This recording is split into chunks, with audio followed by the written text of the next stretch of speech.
In today's video, I wanted to discuss the service disabled veteran-owned small business procurement program. I was helping a client a couple of weeks ago, and the SDVOSB set asides and the Veterans Affairs came up. So I thought I'd do a video that provides an overview of the program.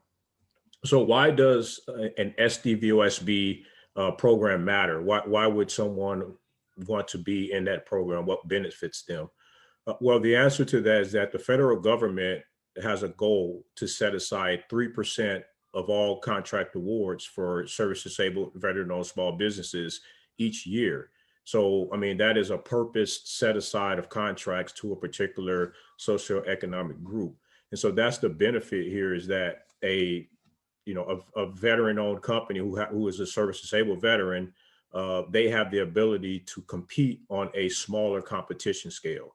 And that's the benefit of set asides. Set asides take bigger competitions and they scale them down to smaller competitions, which if the competition is smaller for an individual company, the chances of winning are greater because you have less competition, right? There's less folks that are involved. That increases your chances of winning. So that's why, if you are a service disabled veteran and you own a business, you should look into becoming a certified SDVOSB.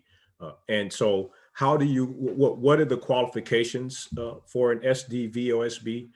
Well, first, you must be a small business.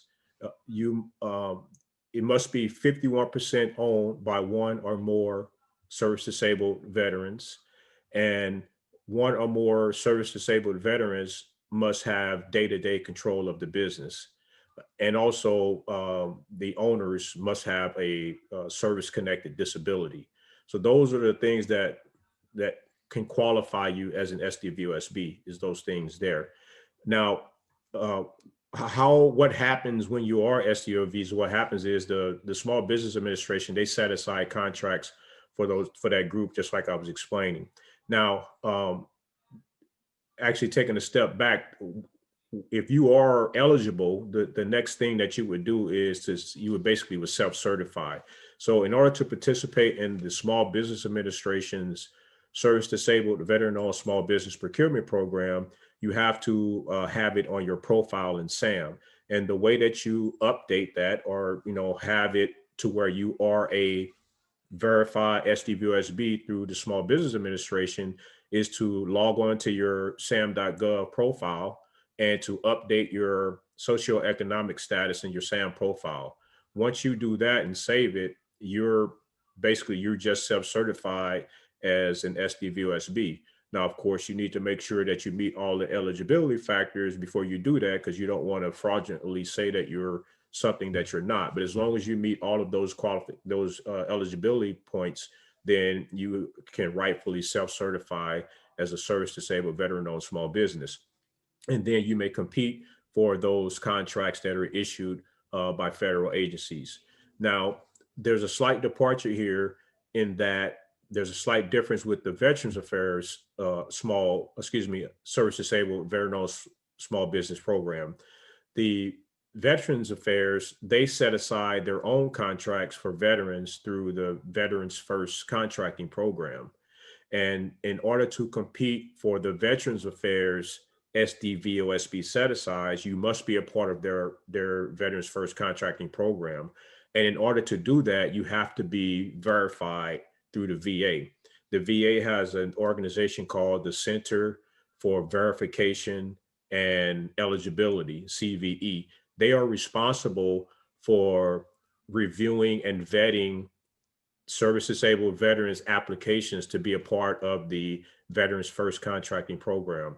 Once you are approved into the VA's program, then you are able to compete with only veterans for VA contracts. So typically what happens is the VA usually issues their contracts out first for veterans. It'll either be a veteran-owned small business set aside, or it'll be a service disabled set aside, right? Now, if they don't have enough vendors in the market, or if they find that there's just no one that can do it who's a veteran, then they may change the set aside, or they may issue it as unrestricted based on the fact that there are no veterans in the market. However, but initially they're looking to award to veterans right off the bat. And so that's the benefit of the service disabled veteran-owned small business procurement program. And so once again, if you are a veteran out there and you have a service connected disability and you are a business owner and you're involved or you want to be involved in government contracting, then you should make sure that you go through the protocol to get certified as a SDVOSB. All right. I hope this helps someone. Hope you guys have a great day.